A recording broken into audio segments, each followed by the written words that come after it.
It was early summer, 2018, Kansas City. I was 21 and had just finished my junior year of college. For the first time in my life, I wasn't going home for the summer. No parents, no curfew, just freedom. My plan was simple. Take one summer class, drive for a food delivery app in the afternoons and evenings, and, if I'm being honest, do a lot of partying with my friends. It was my first summer of being 21 after all, but just 2 weeks in, something happened.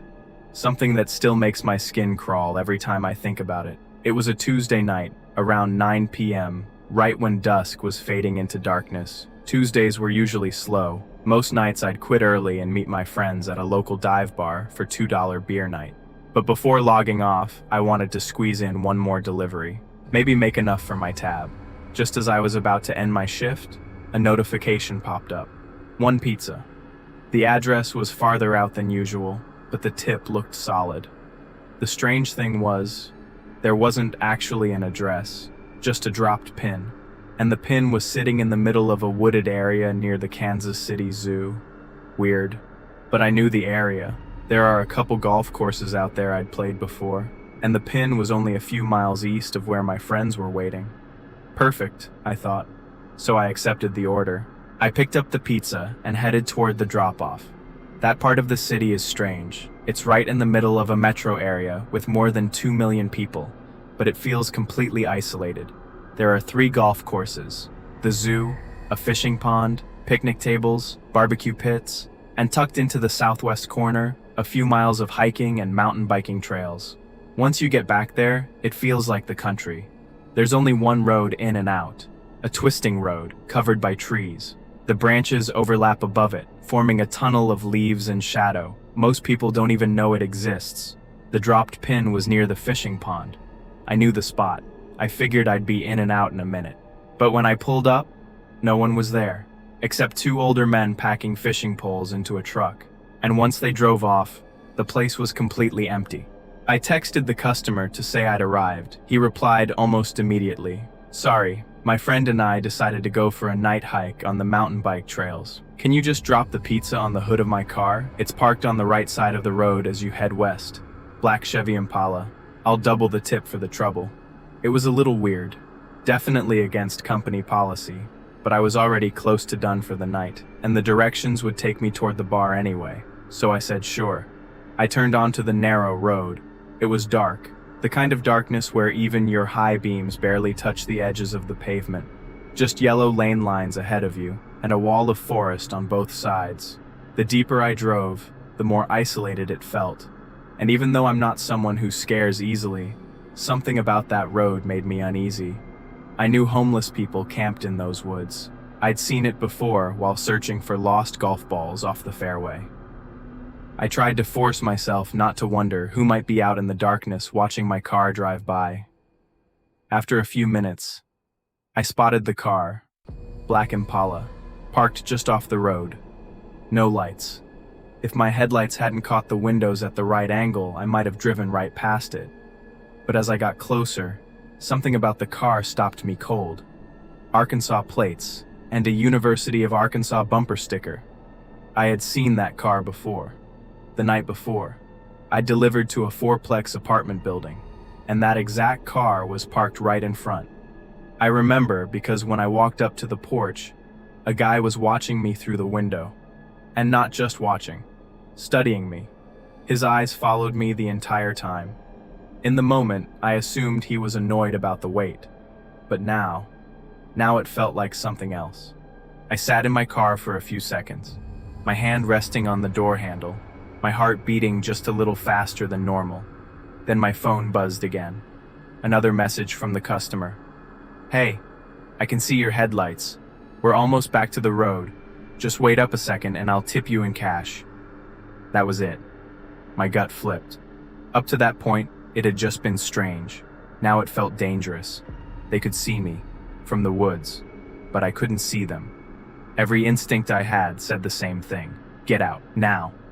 I left the engine running, cracked the door, ran to the Impala with the pizza, dropped it on the hood, and spun around to jump back in my car. That's when everything went wrong. My headlights flickered, then died. The engine cut out. The world went completely dark. I heard my car door slam shut. Then a voice came out of the darkness. A cold, malevolent voice. "Why are you in such a hurry?" My phone's flashlight was still on.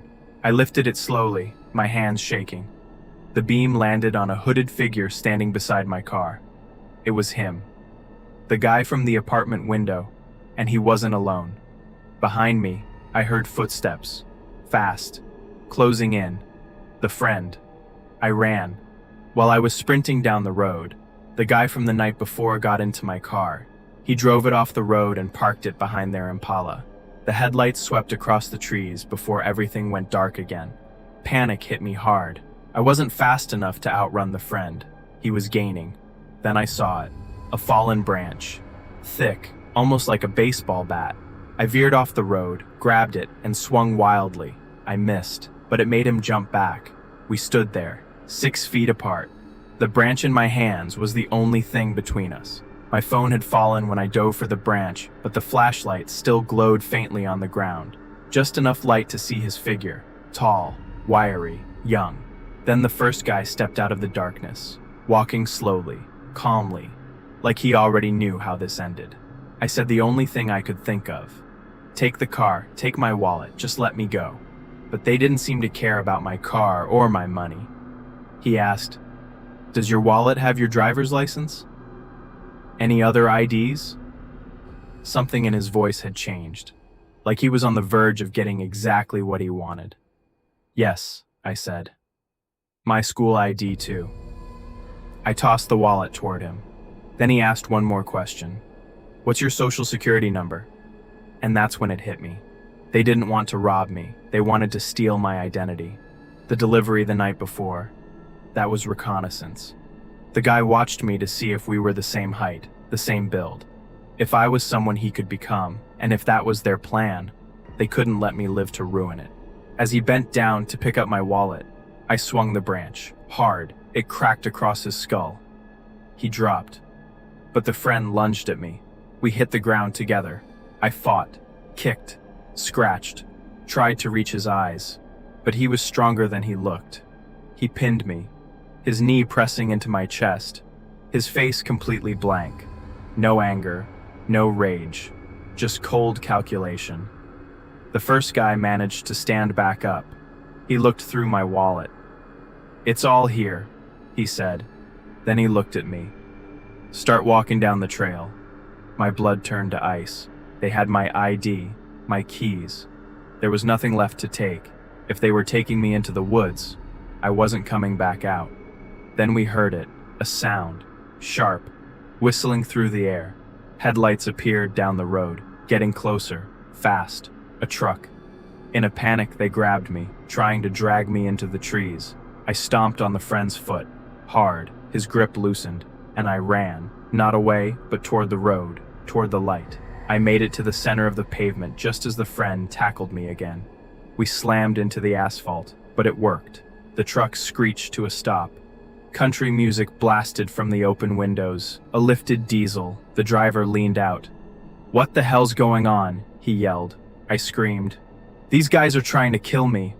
The Impala roared to life and sped away. The driver of the truck jumped out, early 30s, built like a construction worker. He reached behind his seat and pulled out a shotgun. Click. The sound of a shell being chambered echoed down the road. And then, I heard branches snapping. The friend had run, vanished into the forest. The police arrived quickly, but both of my would-be abductors were gone. The cops later told me something disturbing. 2 men matching my attackers' descriptions had robbed a liquor store a few nights earlier. The clerk was stabbed. They were trying to disappear, start over somewhere new. And apparently, I looked just enough like one of them to be useful. The Impala had been stolen. The apartment they ordered from the night before had been broken into. The phone was a burner. The delivery account was fake, paid with a Visa gift card. The next day, they found the Impala abandoned in a Walmart parking lot. No fingerprints, no leads, and neither of those guys were ever found.